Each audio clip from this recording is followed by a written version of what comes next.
Like it or not, a significant number of gamers habitually invert their camera controls. Seth Rogen does it, and he's the cool weed guy from films. Wait, I need to invert my look. Don't waste time. Don't do that. Okay, I won't. And everyone thinks they know why invert Y is a thing, but it turns out many of the assumptions we make about this are frankly wrong, and boffins have proved it in tests. In terms of sheer numbers, inverters versus non-inverters is the biggest schism in the game community. Whenever the subject comes up, it always leads to some petty argument about how you tilt your head when you look around in real life versus, no, up means up, loser. Your head is not a tiny aeroplane. Well, maybe my head is a tiny aeroplane and my brain is the pilot. Just stop being weird. And inverters are at a massive disadvantage in these matters because invert rhymes with pervert. Oh yeah, up means down, does it? Whatever. Inverti perverti. Non-inverters or normal people think inverters or weirdos are weirdos. But for one of these groups, it is merely a fact of life, whether nature or nurture. To those of us afflicted with the scourge of invertism, a stigma I have lived with for most of my life. Pushing forward on a stick to look down comes just as naturally as walking, breathing, or being baffled by the apparent popularity of British TV and radio presenter Chris Evans. Do you like him? No. Do your parents like him? No. Ever met anyone who likes him? No. But he's one of the most highly paid broadcasters in the country. Somehow, he's normal. He's part of the furniture in England, as ubiquitous as a fly-tipped sofa at the side of the road. Normality is just a matter of perception, or in Chris Evans's case, 30 years of career gaslighting. Big ass. There's a lot of misconceptions about inverters perpetuated by people on either side of the divide. That people who invert are outliers, that it's some kind of skill issue, that it doesn't make sense to invert Y if you aren't also going to invert X, that it's easy to switch with a bit of practice, that it all depends on what your first game system was. According to researchers Jennifer Corbett and Jack Manecki, who surveyed a big sample of gamers and subjected them to cognitive 3D spatial awareness testing, presumably with the promise of KFC vouchers, whether or not you played Microsoft Flight Simulator as a child has absolutely no bearing whatsoever on your Y-axis praxis. But though this study has gone some way to disproving these commonly held myths, it stops short of providing any real answers about why some people invert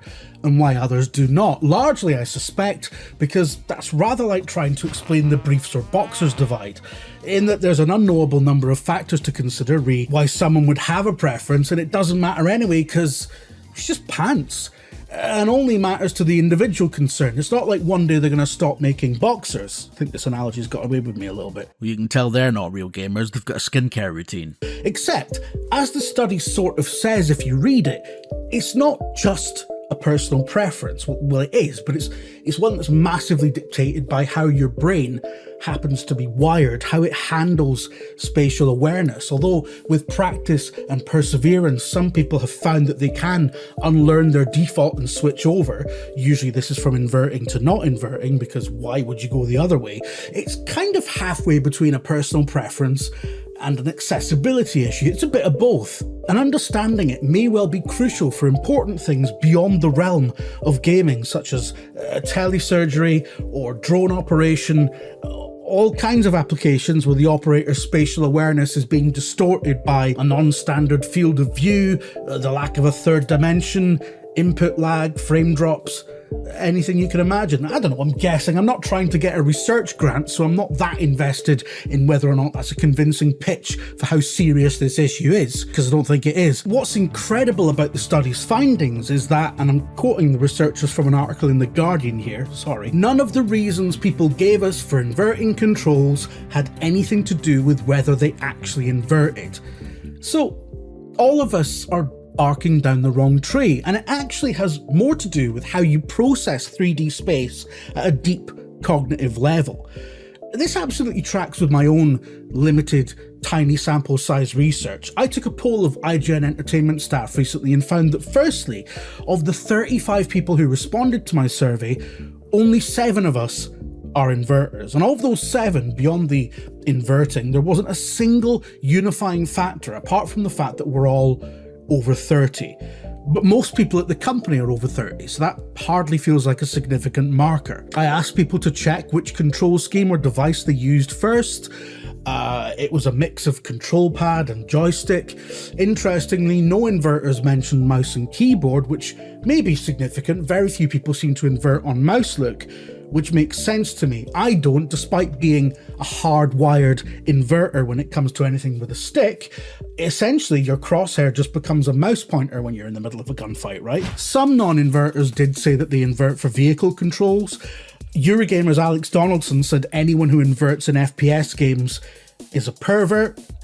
The one thing that seems to make you more likely to invert is age, whether or not you're old enough to have been an active gamer in the late 90s and early 2000s. And that certainly makes a lot of sense, because that would roughly cover the heyday of the PS2 and the Nintendo 64, which, as noted by some of my colleagues in the notes, had a lot of popular games where the camera was inverted by default. And it's a period in history where, as an industry, we were trying to get to grips with how you control a character in a 3D environment. It was something that hadn't really been nailed yet. As IGN's Deputy Guides editor Casey DeFreitas writes, I played way too many hours of both Legend of Zelda, Ocarina of Time and Pokemon Snap on the N64, and both of those games required inverted vertical controls. You couldn't change it. It seems mad to think back to that now, but a lot of games back then did invert Y by default because they were treating a little thumbstick on a controller, which was a relatively new thing at the time, like a joystick. And it seemed natural because developers were thinking about the kinds of games that you would play with a joystick. So you can see how that just carried through when analog control became standard on consoles without people really questioning it. Lots of really big games from that time period, huge genre-defining games, shipped with inverted look. Goldeneye 007, another N64 classic and a pioneering first-person shooter on consoles, had an inverted camera. GTA 3, the original PS2 release, notoriously came configured for inverted look without any way to change it, and people just had to deal with it because otherwise there'd be no GTA for them. Many would count Timesplitters on the PS2 as their first encounter with the modern twin-stick control system. Interestingly, this also shipped with inverted Y by default without any way to change it, again forcing a lot of people to just get on with it. Now, I think that's an important part of the story here, the fact that back in the day, even for massive games like those, configuration options in console games, being able to tailor an experience to your own preferences and brain wiring, simply wasn't a thing that you could rely on in every game. Most of the time, you just had to accept whatever the developers shipped it with. And there was no consensus as to how 3D controls should work on a gamepad. It was the Wild West. Conventions we take for granted now, left stick for movement and strafing, right stick for looking and turning, which one did the strafing and which one did the turning wasn't codified for ages, simply hadn't been established, and it's a bit difficult to pin down exactly when they were, because these things tend to change slowly, like an abandoned Freddo melting on a dashboard. Timesplitters certainly didn't invent the modern control scheme. Other console FPSs had it as an option years before.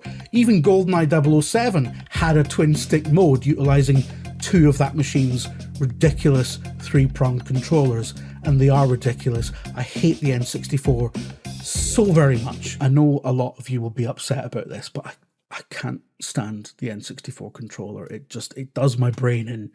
It upsets me to look at. Alien Resurrection on the PS1 had the modern control system, and interestingly copped a lot of flack from critics at the time who considered it unwieldy and unplayably difficult. Like all major technological and cultural innovations, it turns out a lot of people were stumbling around in the ballpark of what became the accepted solution.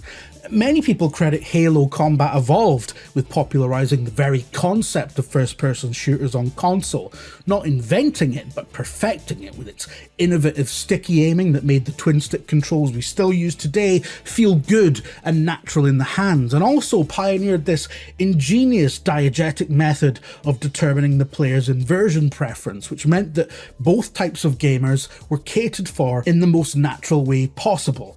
The rest is history. Halo eliminating any configuration friction and simply working in whichever way was natural for the individual player probably went a long way toward establishing non-inverted camera controls as society's default. Instinctively, for the majority of people, many playing these games for the first time in their formative years, up means up. This intuitive piece of Halo's tutorial wasn't just a cute way of bypassing menus, it was solving an accessibility problem that was widespread at the time because there were no standards, no hard conventions about how these things were expected to work. Largely because gaming is an industry where a bunch of nerds and computer science Poindexters are making entertainment products for normal people.